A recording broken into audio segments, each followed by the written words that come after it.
இன்றைக்கி தெரியும் கமர்ஷியல் படத்தில் இன்றைக்கி வயலன்ஸ் இல்லாமல் யாரும் படமே பார்க்குறதில்ல. 100 பேரை ஒரு படத்தில் 100 பேரை வெட்டினோன்னா அடுத்தது வந்து 500 பேரை வெட்டினா அந்த படம் நல்லாயிருக்கும்.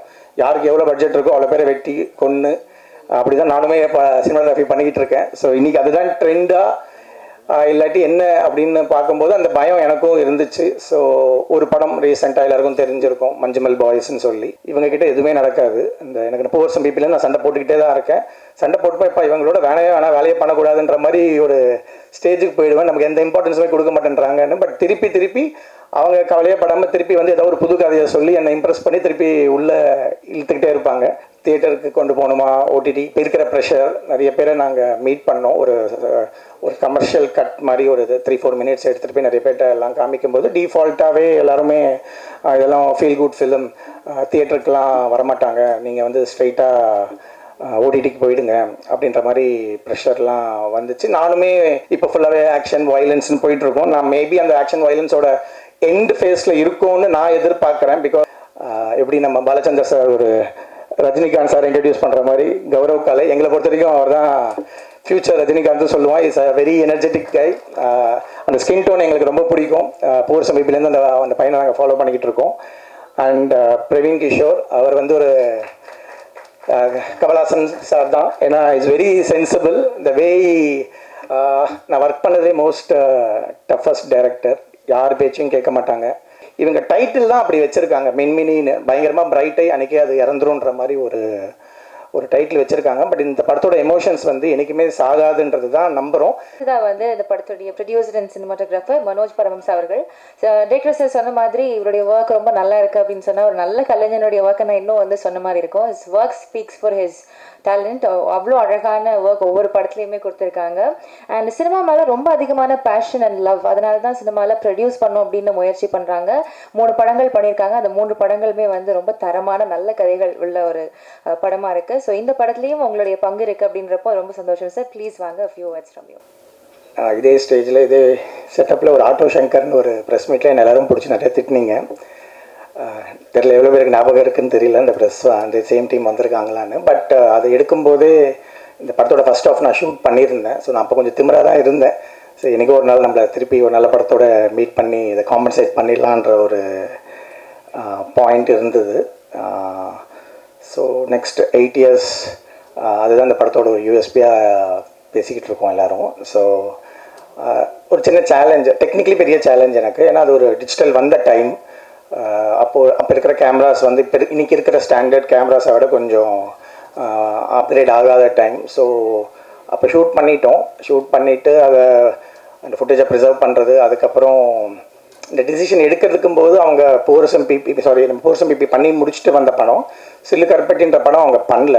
ஸோ அந்த ஃபார்மேட், அந்த ஆந்தாலஜி, இந்த மாதிரி ஒரே கதைக்குள்ளே டிஃப்ரெண்ட் வேர்ல்ட்ஸை சொல்லலாம், டிஃப்ரெண்ட் ஏஜ் குரூப்ஸை, டிஃப்ரெண்ட் டைம்லைன்ஸை சொல்லலான்ற மாதிரி ஒரு சிச்சுவேஷன் அப்படி இல்லை. பட் ஒரு போல்ட் டிசிஷன் எடுக்கிறதுக்கு என்ன கன்வின்ஸ் பண்ணதுக்கு வந்து காரணம் வந்து அந்த ஏன் இதே பசங்க தான் இந்த அடுத்த ஏஜ் குரூப்பில் இருக்கணுன்றதுக்கான அவங்க சொன்ன ஒரு விளக்கம் வந்து கன்வின்சிங்காக இருந்துச்சு. ஸோ நம்ம இது எப்படி ஒரு பெரிய அந்த ஃபினான்ஷியல் பர்பஸ்க்காக இந்த படம் பண்ணல. நமக்கு ஒரு whatever நம்ம ஸ்பெண்ட் பண்ணுறது ஒரு பிரேக் ஈவன் மாதிரி வந்தால் போதும். So will take a challenge சொல்லிட்டு தான் நம்ம பண்ணோம். ஜென்ரலி இந்த 8 years இந்த ஃபுட்டேஜ் இப்போ இருக்கிற ஃபுட்டேஜோட மேட்ச் பண்ணுறதுன்றதுலாம் ஒரு மிகப்பெரிய சேலஞ்சாக இருந்துச்சு. இப்போ ரீசெண்டாக பார்த்தீங்கன்னா இப்போ இருக்கிற ஃபுட்டேஜை காணாமல் போச்சுன்னு சொல்கிற மாதிரி கம்ப்ளைண்ட்டில் நடக்கிற டைம் இது.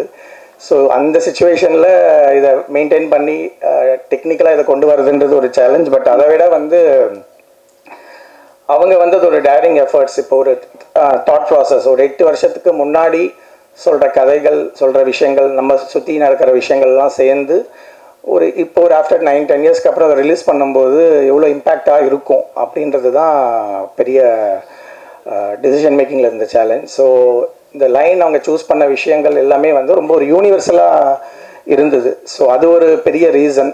இது வந்து கண்டிப்பாக நமக்கு டெஃபினட்டாக ஒர்க் ஆகும் அப்படின்றதுக்கான ரீசன் வந்து அதுதான். ஸோ இருந்தாலும் என்னோடய ஃப்ரெண்ட்ஸ்க்கெலாம் நான் போட்டு காமிச்சேன். ஸோ எல்லாருமே வந்து இப்போ ஷூட் பண்ணதை விட அந்த 8 yearsக்கு முன்னாடி ஷூட் பண்ணதை வந்து ரொம்ப ரசித்தாங்க. ஸோ அதில் இருக்கிற ஒரு சின்ன சின்ன நுவான்சஸ், ஒரு நேச்சுரல் பீரியடிங் அப்படின்னு சொல்லுவோம்ல, சீசனிங் பண்ணும்போது நம்ம ஒரு ஒயிட் வால் அடித்து அதை பெயிண்ட் பண்ணுவோம், அது எப்படி இருந்தால் நல்லாயிருக்கும் அப்படின்னு சொல்லிட்டு அதை சீசன் பண்ணுவோம். இது வந்து ஆட்டோமேட்டிக்காகவே அது ஒரு சீசன் ஆகிருக்கு அப்படின்ற மாதிரி இருக்கும்போது அது ஒரு plus so that is the reason why we took this decision. அது என்னால் ரிவீல் பண்ண முடியாது அந்த சின்ன சின்ன டீட்டெயில்ஸ், ஏன் வந்து அவங்களே தான் நடிக்கணும் அப்படி ப்ரெஷர் போட்டு எங்களை இது பண்ண சொன்னாங்கன்றது படம் பார்க்கும்போது அது புரியும். ட்ரைலர்ஸில் உங்களுக்கு சின்ன கிளிம்ஸ் கிடச்சிருக்கும். பேரலெல்லாம் அந்த குட்டி பசங்க ப்ளஸ் அந்த ஸ்கூல் லைஃப், அந்த போர்டிங் ஸ்கூல் லைஃப், இவங்களோட பைக் ட்ரிப் அதை இன்டர்கட் பண்ணி போட்டிருப்பாங்க. படத்தில் வந்து லீனியர் ஸ்க்ரீன் பிளேவாக தான் வரும். ஃபர்ஸ்ட் ஆஃப் நீங்கள் முடியும் போது வேறு ஒரு வேர்ல்டு, சில்லுக்கற்பட்டியில் எப்படி ஒரு 4 world, okay, 4 age group, 4 world, ஒரே தீம் அப்படின்ற மாதிரி இதில் 2 வேர்ல்டு தீம். ஆஃப்கோர்ஸ் ஒரே ஒரு தீம் தான், சர்வைவர்ஸ் கில்ட்ன்றது தான் இந்த தீம். அந்த தீம் செலக்ட் பண்ணுறதுக்கு ரீசன் வந்து நான் நிறைய ரிசர்ச் பண்ணி பார்த்ததில் தமிழ் சினிமாலேயோ எந்த சினிமாலேயுமே ஒரு முழுக்க இந்த தீமை பேஸ் பண்ணி ஒரு ஃபுல் லென்த் ஃபீச்சர் ஃபிலிம் வந்ததில்லை. So that is another confident point. Okay, புதுசாக ஒரு பாயிண்ட், இது யாரும் சொல்லலை இது வரைக்கும். இதில் நீங்கள் ஒரு எக்ஸ்பெரிமெண்ட் பண்ணுறீங்க, இதுக்கான ஒரு சுச்சுவேஷன்ஸ்லாம் க்ரியேட் பண்ணியிருக்குன்ற போது ஸோ ஒரு அந்த டிசிஷன் எடுத்ததுக்கான மெயின் ரீசன் அதுதான். நெக்ஸ்ட்டு வந்து அஃப்கோர்ஸ் இந்த மாதிரி ஒரு படம் எடுத்துகிட்டு நம்ம தியேட்டருக்கு கொண்டு போகணுமா, ஓடிடி, இப்போ இருக்கிற ப்ரெஷர், நிறைய பேரை நாங்கள் மீட் பண்ணோம். ஒரு கமர்ஷியல் கட் மாதிரி ஒரு 3-4 மினிட்ஸ் எடுத்துகிட்டு போய் நிறைய பேர்ட்ட எல்லாம் காமிக்கும்போது டிஃபால்ட்டாகவே எல்லாருமே இதெல்லாம் ஃபீல் குட் ஃபிலிம், தியேட்டருக்கெலாம் வரமாட்டாங்க, நீங்கள் வந்து ஸ்ட்ரைட்டாக ஓடிடிக்கு போயிடுங்க அப்படின்ற மாதிரி ப்ரெஷர்லாம் வந்துச்சு. நானுமே நமக்கு அட்லீஸ்ட் நம்ம எப்பயுமே இந்த ஃபீல்டில் தான் இருப்போம். இந்த சைடில் இந்த வியாபாரம் சைட்லேயோ இந்த ப்ரமோஷன் சைட்லேயோ நமக்கு அவ்வளோ நாலேஜ் இல்லாதனால நானும் ஒரு மாதிரி அந்த நம்பி அந்த ட்ராவல் பண்ண ஆரம்பித்தேன். ஒரு ஜனவரி எண்டில் எனக்கு காப்பி கொடுத்தாங்க. ஒரு 2 months அந்த மாதிரி, ஒரு 3 months அந்த மாதிரி எஃபர்ட்ஸ்லாம் போட்டு ட்ரை பண்ணிக்கிட்டு இருந்தோம். டைரெக்டாக ஓடிடிக்கு கொடுக்கறதுக்கான முயற்சி என்ன பண்ணலாம் அப்படின்னு. அப்போது நான் நம்பினது தான். ஏன்னா பிகாஸ் இன்றைக்கி தெரியும், கமர்ஷியல் படத்தில் இன்றைக்கி வயலன்ஸ் இல்லாமல் யாரும் படமே பார்க்குறதில்ல. 100 பேரை ஒரு படத்தில் 100 பேரை வெட்டினோன்னா அடுத்தது வந்து 500 பேரை வெட்டினா அந்த படம் நல்லாயிருக்கும். யாருக்கு எவ்வளோ பட்ஜெட் இருக்கோ அவ்வளோ பேரை வெட்டி கொன்று அப்படி தான் நானுமே இப்போ சினிமாகிராஃபி பண்ணிக்கிட்டு இருக்கேன். ஸோ இன்றைக்கி அதுதான் ட்ரெண்டாக இல்லாட்டி என்ன அப்படின்னு பார்க்கும்போது அந்த பயம் எனக்கும் இருந்துச்சு. ஸோ ஒரு படம் ரீசெண்டாக எல்லாருக்கும் தெரிஞ்சிருக்கும், மஞ்சுமல் பாய்ஸ்ன்னு சொல்லி. அந்த படம் வந்து எனக்கு திருப்பியும் ஒரு நம்பிக்கை கொடுத்துச்சு. இல்லை மற்ற அவங்க லாங்குவேஜை விட இங்கே தமிழ் ஆடியன்ஸ் வந்து என்றைக்குமே இந்த மாதிரி படத்தை சப்போர்ட் பண்ணுவாங்கன்னு தெரிஞ்ச விஷயம்தான். அதை திருப்பி ஒன் டைம் ப்ரூவ் பண்ணியிருக்காங்க. மோர் கலெக்ஷன்லாம் கொடுத்து அந்த படத்துலையுமே கிட்டத்தட்ட எங்கள் கதைக்கு தகுந்த மாதிரி ஒரு எமோஷன் தான்.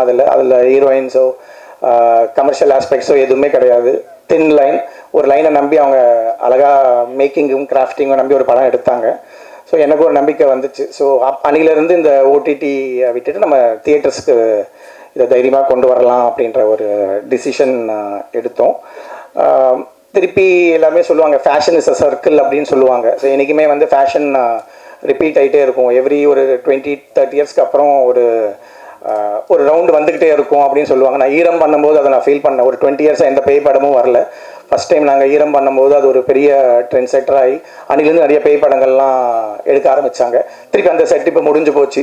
இப்போ ஃபுல்லாகவே ஆக்ஷன் வயலன்ஸ்னு போயிட்டுருக்கோம். நான் மேபி அந்த ஆக்ஷன் வயலன்ஸோட எண்ட் ஃபேஸில் இருக்கும்னு நான் எதிர்பார்க்குறேன். பிகாஸ் இப்போ ரீசெண்டாக வந்த ஃபீல் குட் ஃபிலிம்ஸ்லாம் மற்ற லாங்குவேஜஸ் விட தமிழில் திருப்பியுமே ரொம்ப சப்போர்ட்டிவாக பார்க்கறதுனால ஐ திங்க் அதுக்கான ஒரு ட்ரெண்ட் போய் ஒரு 80s 90s நமக்கு பிடிச்ச ஒரு பாலச்சந்தர் சாரோட ஸ்டைலில் படங்கள் அண்ட்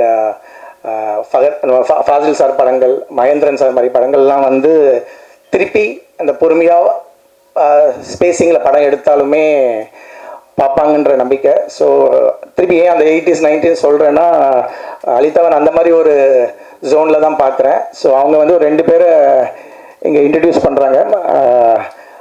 எப்படி நம்ம பாலச்சந்தர் சார் ஒரு ரஜினிகாந்த் சார் இன்ட்ரடியூஸ் பண்ணுற மாதிரி கௌரவ் காலை எங்களை பொறுத்த வரைக்கும் அவர் தான் ஃபியூச்சர் ரஜினிகாந்த் சொல்லுவான். இஸ் அ வெரி எனர்ஜெட்டிக் கை. அந்த ஸ்கின் டோன் எங்களுக்கு ரொம்ப பிடிக்கும். பூர் சமீபிலேருந்து அந்த பையனை நாங்கள் ஃபாலோ பண்ணிக்கிட்டு இருக்கோம். அண்ட் பிரவீன் கிஷோர் அவர் வந்து ஒரு கமல்ஹாசன் சார் தான். ஏன்னா it's very sensible the way takes the scene. நான் வந்து இந்த லியோவில் அந்த ஒரு சீனை பார்த்து நான் சொல்லியிருந்தேன் இன்டர்வியூஸில், விஜய் சாரை பார்த்து அந்த ஆன் கேமராவில் அழுதுன்னு சொல்லி. அதுக்கப்புறம் பிரவீனோட பர்ஃபார்மன்ஸ் நீங்கள் கிளைமேக்ஸில் வந்து கண்டிப்பாக அழுகலைன்னா நான் பேரை மாற்றிக்கணும், அந்தளவுக்கு ஒரு பர்ஃபார்மன்ஸ் கொடுத்துருக்காங்க. எஸ்தர், ஸ்வீட் ஆர்ட், நம்ம நதியா மேம் 80s 90s எப்படி இருப்பாங்களோ அந்த மாதிரி ஒரு நெக்ஸ்ட்டு நம்ம லைக் யார் வேணால் சொந்தம் கொண்டாடுற ஒரு கேரக்டர் மாதிரி பண்ணியிருப்பாங்க. பியூட்டிஃபுல் பர்ஃபார்மர், நம்ம சொல்லவே வேணாம். அவங்க சின்ன வயசுலேருந்து திருஷ்யம் படம்லாம் நீங்கள் பார்த்துருப்பீங்க.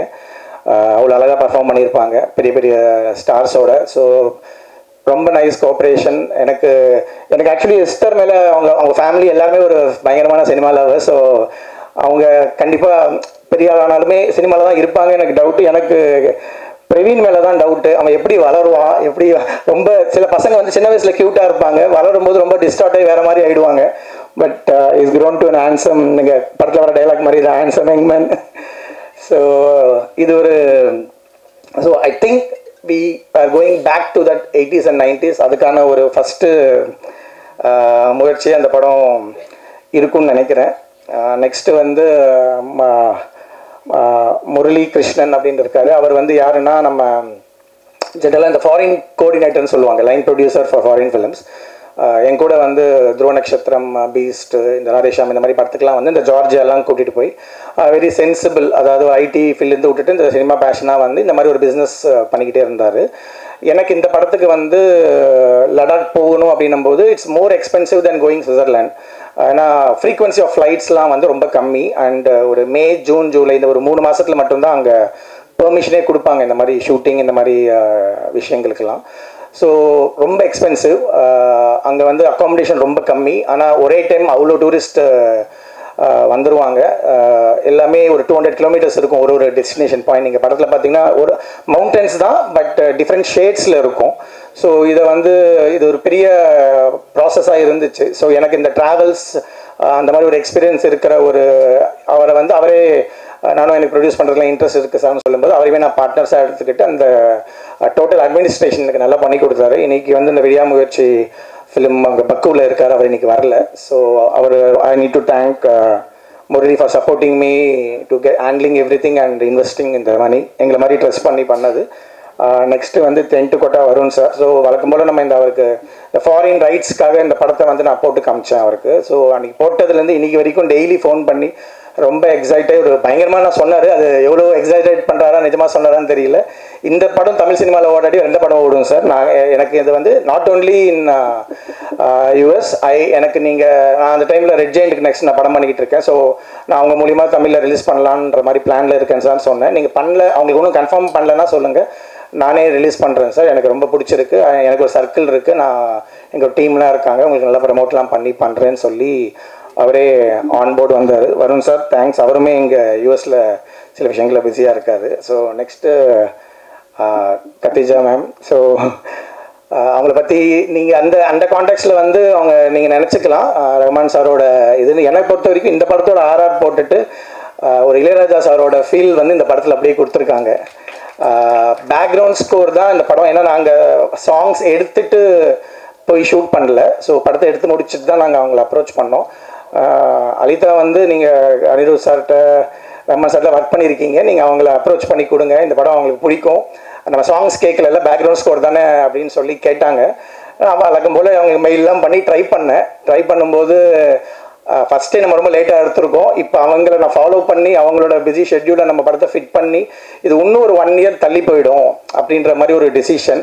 அப்போ வந்து அலிதா வந்து அவங்கள மீட் பண்ணி பண்ணுறதா பேசி இது made a very good job. நான் ஏன் திருப்பி அவர் இளையராஜா சாரி மாதிரி சொன்னேன்னா, மோர் தென் எலக்ட்ரானிக் மியூசிக்லாம் இல்லாமல் she did lot of live music. அது வந்து ரொம்ப கேட்குறதுக்கே நல்லா இருந்தது. அவங்க ரொம்ப பர்டிகுலராக அந்த புத்தபெஸ்ட் ஆர்கெஸ்ட்ரா வேணும்னு கேட்டிருந்தாங்க. ஸோ நிறைய விஷயங்கள் அதுக்கப்புறம் நாங்கள் கொடுத்த சேலரியை விட அவங்களே கொஞ்சம் இன்வெஸ்ட் பண்ணி நிறையா போட்டிருக்காங்க. நீங்களும் ஒன் ஆஃப் த ப்ரொடியூசர்னு போடணும் உங்களையும். So it's very kind of you. And திருப்பி அதே மாதிரி அந்த பழைய ஃப்ளேவருக்குள்ளே பழைய சவுண்டிங் அந்த மாதிரி மியூசிக் வித் லேட்டஸ்ட் எமோஷன்ஸ், அந்த எமோஷன்ஸ்குள்ளே ஃபிட் பண்ணி ரொம்ப பியூட்டிஃபுல்லாக போட்டிருக்காங்க. லாஸ்ட்டாக அலிதா, நான் ஒர்க் பண்ணதே மோஸ்ட் டஃபஸ்ட் டைரக்டர். யார் பேச்சையும் கேட்க மாட்டாங்க. டஃபஸ்ட்னா எந்த அளவுக்குன்னா, இப்போ சப்போஸ் நான் ஒரு பெரிய டைரக்டர்ஸ் நம்ம ஒர்க் பண்ணுறோன்னா they will expect some contribution from cinematographer. Okay, சில விஷயங்களாவது நம்ம ஜோனுக்கு விடுவாங்க. இதெல்லாம் எதிர்பார்க்குறோம் சார், இதெல்லாம் நீங்கள் ஃபாலோ பண்ணிக்கோங்க, அட்லீஸ்ட் காஸ்டியூம்ஸ் நீங்கள் பார்த்துக்கோங்க, லொக்கேஷன்ஸ் நீங்கள் பார்த்துக்கோங்கன்னு சொல்லிட்டு. ரெண்டாவது நம்ம ஏதாவது கதையில் ஏதாவது சஜஷன் சொன்னால் கூட ரொம்ப வெல்கமிங்காக எடுத்துப்பாங்க. இவங்ககிட்ட எதுவுமே நடக்காது. இந்த எனக்கு 30 வருஷம் பிபியில் நான் சண்டை போட்டுக்கிட்டே தான் இருக்கேன்.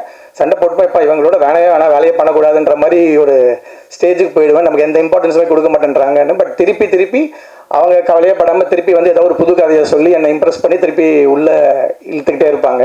ஃபார் எக்ஸாம்பிள் இந்த சில்லுக்கட்டில் இந்த டர்ட்டில்ஸ்னு பண்ணதாகட்டும், இந்த அவங்க கூட அந்த ட்ராவல்ன்றது எப்பயுமே இருக்கும். பட் இப்பயுமே இந்த படத்துக்குமே நிறைய சண்டைலாம் நடந்தது. இது நம்ம டைம் ஆகிட்டு இருக்கு, எப்படி டிசைட் பண்ண, நடுவில் கோவிட் வந்துச்சு இந்த மாதிரி. So she went there. அங்கே ஃபுல்லாகவே ஒரு இப்போ நான் சொன்ன வந்து நாங்கள் மேலே ஷூட்டிங் பிளான் பண்ணி மேலே ஆரம்பிச்சுக்க ட்ரை பண்ணோம். இவங்க வந்து ஆஃப் சீசன், அதாவது மார்ச் ஏப்ரலில் அங்கே இருக்கவே முடியாது, அவ்வளோ கோல்டு கண்டிஷன்ஸ். ஸோ 2 மாதம் அவங்க தனியாக போய் இருந்து எல்லா லொக்கேஷன்ஸையுமே வந்து பின் பாயிண்ட்டாக பார்த்து நம்ம ஜஸ்ட் எடுத்துகிட்டு போய் கேமரா வைக்கிறது தான் வேறு. ஸோ இந்த விஷுவல் நல்லா இருக்குது அப்படின்னா இந்த படத்தில் அவங்க தான் ரெஸ்பான்சிபிலிட்டி. படம் வந்ததுக்கு நான் ரெஸ்பான்சிபிலிட்டி. எல்லா விஷுவல்ஸும் அவங்க போய் ஃப்ரேம் பண்ணுறதுலேருந்து எல்லாமே இட் இஸ் வெரி கிளியர். நம்மளை வந்து எதுவுமே பண்ண விட மாட்டாங்க. எனக்கு தெரிஞ்ச எங்கள் எடிட்டர்ஸ்க்குலாம் தெரியல அவங்க எப்படி அவங்களோட ஒர்க் பண்ணாங்கன்னு தெரியல. ஐ don't no Khadija how you handled her. Okay, so this is because it is very clear. அவங்களே ஆர்ட் டைரக்ஷன் பண்ணுவாங்க. இப்போ ஆர்ட் டைரக்டர்னு சொல்லிட்டு நிஜமாகவே ஒரு ஆர்டிஸ்ட். அவர் இந்த படத்தில் அந்த ஆர்டிஸ்ட் ரெலவன்ஸ் இருக்குது. நிஜமாக அந்த வரைஞ்ச விஷயங்கள் தான் அந்த ஆர்டிஸ்ட்னு சொல்லி அவங்க நிஜமாக ஒரு ஆர்ட் டைரக்டரோட போஸ்டிங் கொடுத்துருப்பாங்க. மற்றபடி இந்த சீன் செட்டிங்ஸ்க்கு தேவைப்படுற காஸ்டியூம்ஸ் எதுவாக இருந்தாலுமே she'll do herself. I don't know that is how she. Because எனக்கு சிலுக்கரைப்பட்டி முடிஞ்சதுக்கப்புறம் எனக்கு நிறைய பேர் ஃபோன் பண்ணி அவங்களோட படம் பண்ணணும்னு கேட்டாங்க. அவங்களை கன்வின்ஸ் பண்ணுறது ரொம்ப கஷ்டம். ஸோ யாராவது ஒருத்தங்க எனக்கு படம் பண்ணி கொடுக்க சொன்னாங்க, பண்ண மாட்டாங்க. அவங்களுக்கே பிடிச்சாதான் படம் ஒத்துப்பாங்க. அது ஃபுல் கண்ட்ரோல் அவங்க கேட்டுருவாங்க. இப்போ பட்ஜெட்லாம் எதுக்கு நம்ம ஏன் இவ்வளோ காசுலாம் நம்ம கேட்கவே முடியாது. அவங்க சொல்லுவாங்க, சரி காஸ்டியூம்ஸ் ஏதோ ஒரு பெரிய பில்லு கேட்க போகிறாங்கன்னு நினச்சி நம்ம கேட்போம். அவர் 10,000 ரூபா கொடுங்க சார் அப்படின்வாங்க. போய் டெல்லிக்கு போயிட்டு இந்த படத்தோட ஃபுல் எல்லா காஸ்டியூமே ஒரு கடையில் போய் பார்த்து வாங்குற ஒரு டைப்பு. ஸோ இது ஒரு இன்ஃபர்மேஷனாக கொடுக்குற நாளைக்கு அவங்களோட யாராவது படம் பண்ணணும்னு நினச்சிங்கன்னா ஃப்ரீயாக விட்டுறணும், ஃப்ரீடம் கொடுக்கணும். அவங்க ஒரு போயிட்ரியாக ஒரு விஷயத்த கொடுப்பாங்க. இன்னும் இந்த போயிட்ரி நம்புறவங்களுக்குலாம் வந்து இது ஒரு சுச்சுவேஷன். நான் நிஜமாகவே ஒரு நாள் ரொம்ப டென்ஷனான ஒரு சுச்சுவேஷன். எனக்கு வந்து குழந்தை ப்ரெக்னெண்ட்டாக இருக்காங்க ஒய்ஃபு. நான் ஒரு 20 days மார்ஜினை வச்சுக்கிட்டு கிளம்பி போயிட்டேன். ஸோ 20 daysக்கு முன்னாடி நம்ம ரிட்டர்ன் வந்துடுறேன் நான் சொல்லி அவங்க டாக்டர்ஸ் டேட் கொடுப்பாங்களே. ஸோ ஓகே அப்படின்னு சொல்லிட்டு நான் கிளம்பி வந்துட்டேன். ஸோ கரெக்டாக பார்த்தீங்கன்னா அந்த ஒரு 20 நாளுக்கு முன்னாடி அவன் பிறந்துட்டான். என்ன அவசரம்னு தெரியல, பிறந்துட்டான். எனக்கு கரெக்டாக அங்கே சிக்னல்ஸே இருக்காது அந்த ஊரில். ஒரு ஜோன் இருக்கும், அடுத்த ஒரு 50 கிலோமீட்டர்ஸ்க்கு அப்புறம் ஒரு டவர் இருக்கும். ஸோ அவன் கிளம்புங்க ஷிஃப்ட் அங்கே போகணும், நெக்ஸ்ட் எங்கே போகணுன்னு கேட்டேன். அப்போ தான் எனக்கு மெசேஜ் வந்தது, இந்த மாதிரி பாய் அப்படின்ற ஒரு மெசேஜ் வந்தது. கிளம்புங்கன்றாங்க. எங்கே போகணுன்னு கேட்டேன். நான் ரொம்ப டென்ஷன் ஆகிட்டேன்னா நான் கம்யூனிகேட் என்ன நடந்துச்சுன்னு எனக்கு தெரியல. இல்லை நம்ம அடுத்தது எங்கே லொக்கேஷன் கேட்டு 200 கிலோமீட்டர்ஸ் தள்ளி போகணுன்றாங்க. காட் ரோட்ஸில் 200 கிலோமீட்டர்ஸ்ன்றது கிட்டத்தட்ட ஒரு 8 hours 9 hours ஜேர்னி. அது கிட்டத்தட்ட அவங்க கூட்டிகிட்டு போகிற இடம் வந்து ஒரு சைனா பார்டர் 50 கிலோமீட்டர் சும்மா தங்கின ஒரு இடம். நான் அவங்கள்ட்ட டென்ஷனாக கேட்டு இது என்ன சீன் எடுக்க போகிறோம், இங்கே பக்கத்தில் எடுத்துக்கலாம்ல, அங்கே போகணும் அப்படின்னு நான் கேட்குறேன். இல்லை சார் ரொம்ப இம்பார்ட்டன்ட் சார், நீங்கள் சீன் பேப்பர் கொடுங்கன்னு சொல்லி கேட்டால் ஒரே ஒரு லைன் எழுதியிருக்கு அதில். இந்த மாதிரி சப்ரி எவாப்ரேட்ஸ் இஸ் கில்ட் அப்படின்னு போட்டிருக்கு. இன்னுங்க ஒரே ஒரு லைனுக்கு 200 கிலோமீட்டர் அப்படின்றேன். இல்லை சார் நீங்கள் அங்கே வாங்க ஒரு மேஜிக் இருக்குது அப்படின்னாங்க. சரின்னு சொல்லிட்டு போயிட்டேன். என்னோட பேட் டைம் வந்து அங்கே இருக்கிற ஒரே ஒரு பிஎஸ்என்எல் டவரில் சிக்னலே இல்லை அன்னைக்கு. ஸோ 36 hours ஆஃப் கிரிட், யாரோடையுமே கம்யூனிகேட் பண்ண முடியல. எங்கள் ஹாஸ்பிட்டலில் என்ன இருந்தேன், நான் ஒரு மாதிரி டென்ஷனில் இருந்தேன். நீங்கள் தூங்குங்க, போய்ட்டு ஈவினிங் ஆகிடுச்சு, நல்ல மார்னிங் எழுந்து நீங்கள் வாங்க கேமரா இங்கே வைங்க அப்படின்னு சொன்னாங்க. லைட் வரல. லைட் ஓப்பன் பண்ணி பார்த்தா மேஜிக். நிஜமாகவே வந்து அந்த இந்தியாவிலே இருக்கிற ஒரே ஒரு ஹாட் ஸ்ப்ரிங்ஸ் அது. ஸோ அதில் பார்த்தீங்கன்னா நிஜமாகவே வந்து அந்த வேப்பர் வந்து தண்ணியிலேருந்து அப்படியே வந்திருக்கு. அவன் சும்மா சைலண்ட்டாக நின்றுட்டு இருப்பான். No dialogues, nothing. ஷார்ட் வச்சா அவங்க சொல்கிற அந்த கதை, அவங்களோட எமோஷன் வந்து ஃப்ரேம். அஃப்கோர்ஸ் இதை வந்து சிஜியில் கூட பண்ணியிருந்துருக்கலாம், பட் அவங்களுக்கு அது பிடிக்காதுன்னு நினைக்கிறேன் சிஜிலாம். So she wants to travel thing. இதே மாதிரி தான் அந்த ஊட்டி ஸ்கூல் இதெல்லாமே பயங்கரமான ஒரு எக்ஸ்பீரியன்ஸாக இருந்துச்சு. இப்போ வீட்டில் என்ன நடந்துச்சுன்னா அதுக்கப்புறம் வந்து சொல்லி நாங்கள் வளர்க்குறோம், நீங்கள் வந்து இந்த பையனை உங்கள் அப்பா வந்து இந்த இதுக்கு நீ பிறந்ததுக்கு வரவே இல்லைன்னு சொல்லி நாங்கள் சொல்லி வளர்க்குறோம்னு சொல்லி இன்றைக்கி வரையும் என்னை வெறுப்பேற்றிக்கிட்டு இருக்காங்க. பட் நான் ரொம்ப கான்ஃபிடென்ட்டாக சொல்கிறேன், ஒரு 15 வருஷம் கழிச்சு அவனுக்கு சினிமா தெரியும் போது இந்த படத்தை நான் தைரியமாக அவனுக்கு போட்டு காமிப்பேன். I'm so proud of it. அவன் வந்து இந்த சினிமாவை லவ் பண்ணுவான். இது வந்து ஒரு டைம்லெஸ் மூவின்றது தான் என்னோட பாயிண்ட். நான் அந்த பாயிண்ட் ஏன் சொல்ல வரேன்றது, இது டைம்லெஸ்ன்றதுக்கு 2 ரீசன். ஒன்று வந்து இந்த படத்தோட ஃபர்ஸ்ட் ஆஃப் இது வந்து ஒரு ஆல்மோஸ்ட் ஒரு போர்டிங் ஸ்கூல், அதுவுமே ஒரு 100-150 வருஷம் ஒரு பிரிட்டிஷ் அந்த டைமில் கட்டின பிரீக் ஸ்கூல், அவங்களோட ஸ்கூலில் தான் அதை ஷூட் பண்ணோம். நீங்கள் இன்னும் ஒரு 100 வருஷம் கழிச்சு கூட அந்த ஸ்கூல் அப்படியே தான் இருக்கும். இந்த ஹிமாலயாஸ் நீங்கள் இன்னொரு 100 வருஷம் கழிச்சு கூட எதுவுமே மாறாது. இவங்களோட எமோஷன்ஸுமே, இந்த கதையில் இருக்கிற எமோஷன்ஸுமே இன்னைக்கு முடிஞ்சு நாளைக்கு போகிற மாதிரி ஒரு எமோஷன்ஸ் கிடையாது.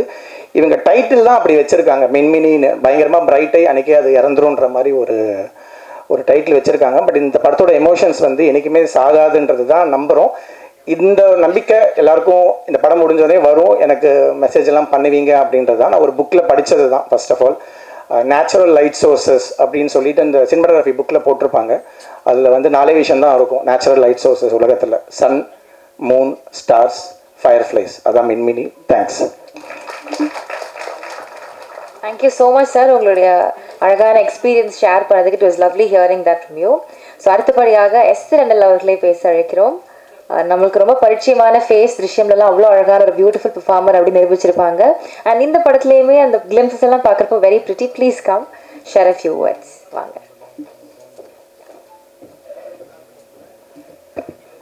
எல்லாருக்கும் வணக்கம். My name is Esther. I think people know me from Papanasam here. But like sir said, I started when I was 8 years old. Malayalam da start panna. So அப்போ இருந்து for movies like vacation எல்லாம் போகிற மாதிரி directors ஏதாச்சும் சொல்லுவோம், நான் அது பண்ணுவேன், I'll come back home. So I did not know what like cinema passion அப்படியெல்லாம் தெரியல. Even when we were doing Minmini Part 1, it was like that. We are all with family. Halita invited us to Ooty, so we were all there enjoying the movie. But it was after that, that is when we came to the second half of the film, and what is the magic of cinema, what it feels to be passionate, and so it got into my head, and on and off I was carrying the character Praveena in my heart for 8 years. So